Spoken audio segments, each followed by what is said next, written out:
Ya, Assalamualaikum warahmatullahi wabarakatuh.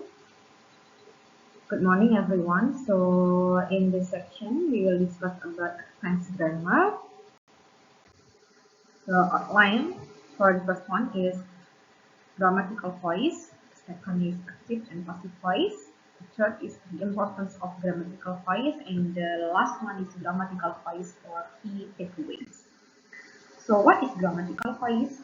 So, here the definition of grammatical voice, which is describe the relationship, the relationship between a verb and the participant, which is the subject or object that the verb affects.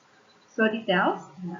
When the subject is completing the action, the sentence is in the active voice. So, for the example is Tom painted this chair, and when the subjects become the object for the action done to them, the voice is passive.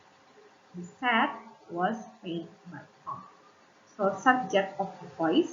The subject of the voice. This is the sentence is a person. Yeah. Subject of the voice of the sentence is a person, a thing, an action, or place whom the sentence is about.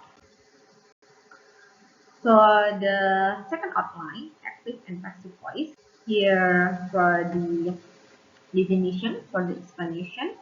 So for the active voice is when the subject of a sentence is actively doing the verb here. For the active voice sentence, actively doing the verb. Subject doing the verb. And sentence written in the active voice as seen as direct, clear, and, a, and have a strong tone. For the example, the mouse ate cake cheese. So the subject, the mouse, is doing the action. Ate to the object, yeah, the cheese. Yeah. The mouse is the active participant in the sentence who is carrying out the action of the verb. So for other example, the boy is feeding the dog and etc. How do I recognize the active voice? So there is the basic structure for the active voice is subject plus verb plus object. And for passive voice, yeah, opposite of the active voice, the sentence is written in the passive voice when the subject is act on by the verb or action. So for the passive voice is divided into short passive and long passive. For a short passive sentence, do not contain an agent or person or thing carrying out an action. But for a long passive sentence, do contain an agent, and the subject of an active voice sentence becomes the subject of a passive long sentence. So this is for the examples. The ducks are being fed. So this is the short passive voice, and the papers will be handed over by the receptionist. Long passive voice sentence because they are the, their explanation about the receptionist. Yeah. And how do I recognize the passive voice? There is a clear structure for the passive voice. It will always contain a conjugate form of the verb to be plus a verb in the past participle form. And the preposition is sometimes included in sentence. For the example, by. However, prepositions are not essential in the passive voice. For the example, ducks subject are being fed. Present continuous form of to be plus past participle by. So this is by is refers to preposition, and boy this is object.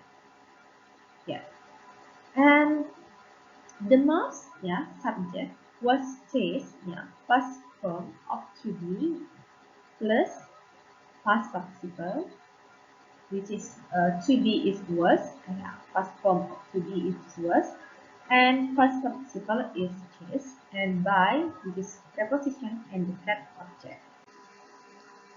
The importance of grammatical voice. So grammatical voice is the five verb properties in the English language and refer to different ways a verb may change to give further information. So grammatical voice is important as it gives further information about the relationship between an action, which is verb, and the actor, the one performing the action. Yeah. And use the active voice is more common than the passive voice because in both spoken and written language because it's saying clearer and more engaging for listener on or reader. And when using the active voice, it's clear who the subject is, what they did, so refers to the verb and what the object is. But for the use for the passive voice is using for academical purpose, yeah. For the example, useful to show where to focus on the sentence is, yeah. Take a look for the following sentence. The mouse was chased by the cat. If by the cat, if the mouse is the focus of the story, then it is better to use the passive voice in the sentence, as it shows we are meant to be focusing on the mouse rather than the cat. But the passive voice can be used in situations where a person wishes to be vague. It can also create a sense of objectivity, which is used for academical purpose, appears less personal and takes some responsibility away from the subject. Example for the passive voice, yeah, also used in academic writing. Avoid the personal pronoun I and subjective subjective form. And this example, yeah, the man broke the vase is active voice. The vase was broken. Yeah, is the short passive voice. The vase was broken by the man is the long passive voice. Yeah. And then this is the sentence. Yeah.